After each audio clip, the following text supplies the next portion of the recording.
Okay, so this is number 52 from the tangent line homework. And this problem says to show that any two tangent lines to the parabola y equals ax squared, where a doesn't equal 0, intersect at a point that is on the vertical line halfway between the points of tangency. So there's a couple of things you have to unpack here. And you have to know that when you're trying to prove that something happens in general, you can't use specific numbers. So we're going to generalize this problem, and I'll show you what I mean by that. So just to give you an idea of what I'm doing, I'm going to draw a graph of y equals ax squared. Now the a could be negative. I'm just drawing it facing positively for convenience sake.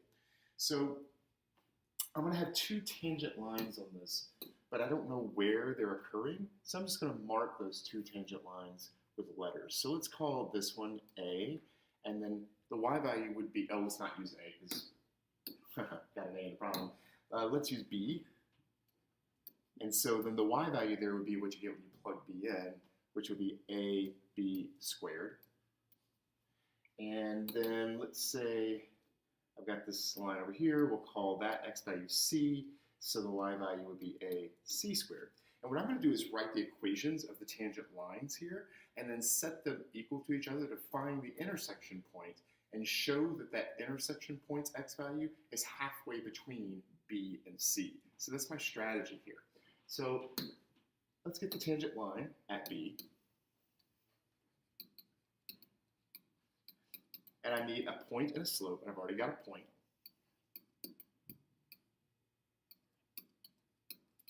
And now I need a slope, and in order to find the slope, you take the derivative. And the derivative in this problem would be 2ax. Now, that's the general derivative. I want the slope at this specific point where x is b. So that derivative will be 2ab. So if I write the equation of this tangent line, I get y minus ab squared equals 2ab times x minus b. So that's the tangent line at x equals b. So I would go through the same process for the point at x equals c, and the work would all look the same, so I'm not going to work all the way back through it again. I would get a tangent line, though, that looks like this. Y minus ac squared equals, this time the slope wouldn't be 2ab, it would be 2ac, and this will be x minus c. So these are these two tangent lines that I need to know, and I'm going to find the intersection point between those. And you find the intersection point by setting them equal to each other. So I'm basically going to get each of the y's by itself.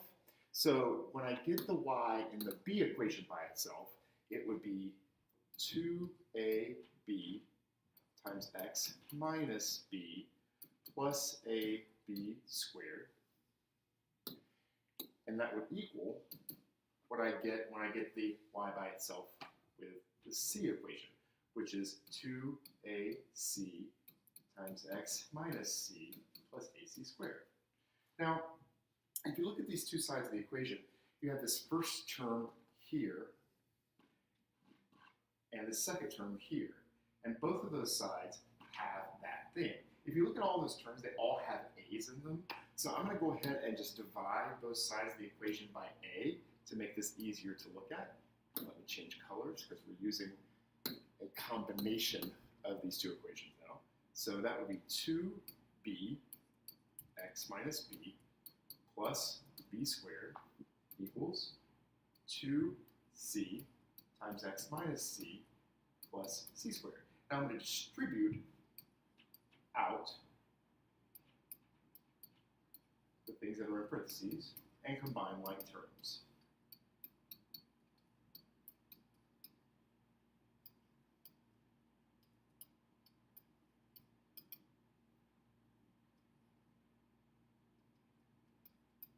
All right, so we get to this point, and essentially I'm trying to find what x is, so I'm going to get all the x terms on the same side and everything that doesn't have an x on the side together. So I'm going to subtract 2cx from both sides.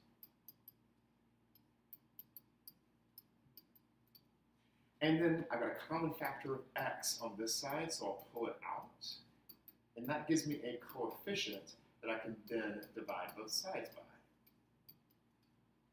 Now, we get to this point, And you see that thing on top is the difference of two squares. And you see that thing on bottom has a common factor. So what I'm going to do is actually simplify those two things by factoring and then canceling anything that's alike on top and bottom.